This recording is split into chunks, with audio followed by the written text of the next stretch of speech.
if something comes out of nowhere and it's suddenly everywhere, it's the agenda. They want to create a hive human mind where basically you're just a computer terminal with no real individuality. I've refused to acquiesce to any of the diktats. Do you think more people should refuse to do it? Because otherwise, how will we ever make a change? It can't just be you. If one person does something, they can pick them off. But when very large numbers of people do it together, you see where the real power is. And it's not with these people in government and the psychopaths behind them. It's a matter of doing it in numbers, and to start that rolling, someone's got to start it, because then we'll see where the power is. And it's not with the authorities. People are frightened of authority. They're frightened of challenging authority and not obeying authority, because that's what we're programmed purposely to do. You come out of the womb and very soon you're sitting at a desk and an authority figure is telling you what you can do and can't do, when you can eat, when you can talk, when you can go to the toilet, and all these other things that happen once you enter the school system. And then there are punishments and rewards for obeying authority or not obeying authority all the way through your formative years, because they are preparing you for life to be acquiescent to authority and to fear challenging authority. There's no need to fight the government or fight the cult behind government. There's no need to go on protests and wave banners. No need for any of that. You just need to say, no, I'm not doing it. We're not doing it. And then you'll see where the real power is, because you'll realize that enforcing it without our acquiescence is impossible. Now is the time to say no. And that's all it takes. No.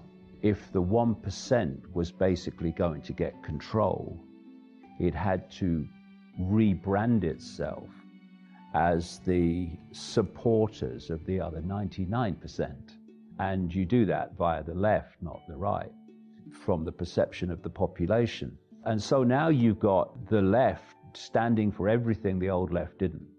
And you've got the right pushing for protecting civil liberties and freedom of speech. And if you are going to move into a world, which is what they plan, of the end of countries, the end of nations, then your conservatives with a small c, they are much likely or more likely to want to conserve, to want to protect the status quo, protect the society.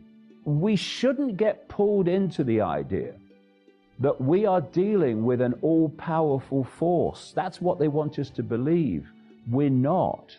We're dealing with the equivalent of frightened little boys and girls in short trousers who know that they can only survive and they can only continue to advance their agenda, indeed survive any agenda, if they keep the population, A, in ignorance that there is an agenda and that there is a force behind the direction of human society, and B, they keep the target population in a sense of powerlessness and in a sense of little me, what can I do? And they have to hold those two things, because if they don't, the game's over. Like I say, the game's over if enough people just say, no, we're not doing it. No, we're not doing it. It's over. That's how tenuous this cult is in its holding on to power.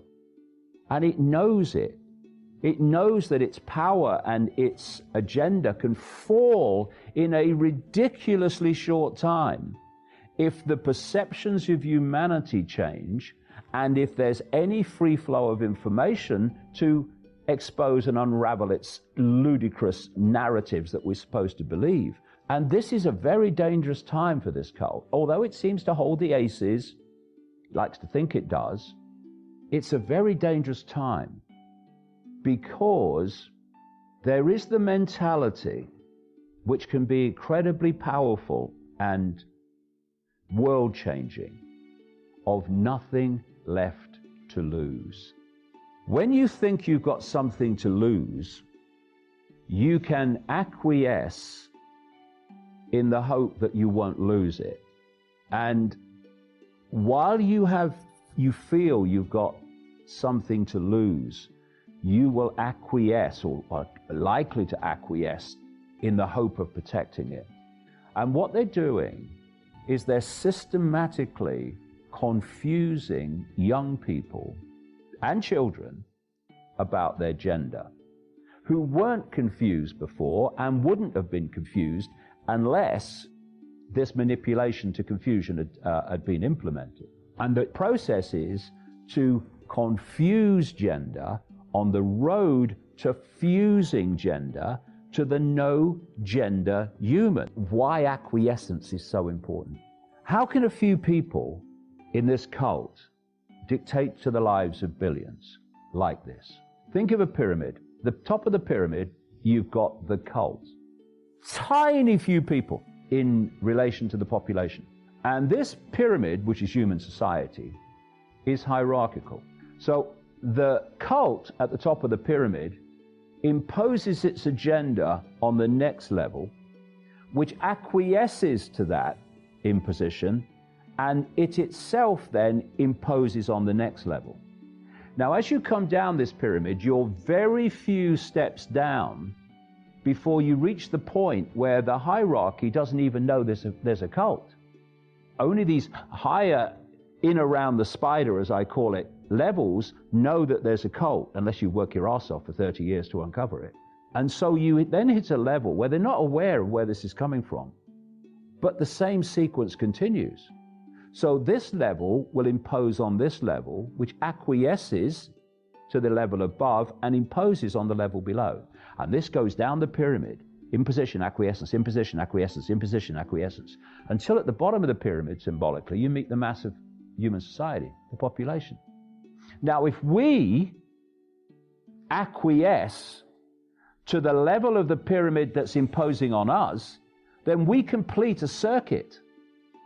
We complete a circuit between the population and the tiny few in the cult, which has allowed the agenda of the cult to impose its will on the entire population. If we will break that circuit by not acquiescing to that level seeking to impose upon us, we break the circuit.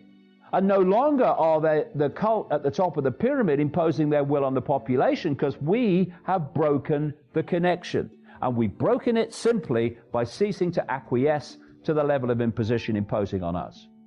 You know there's nothing to fear, because whatever happens, whatever experiences we're having, we are always an expression, a point of attention within all that is, has been, and ever can be. And however bad the experience we're currently having, that is what we always are. All that is, has been, and ever can be. And so this does not fear.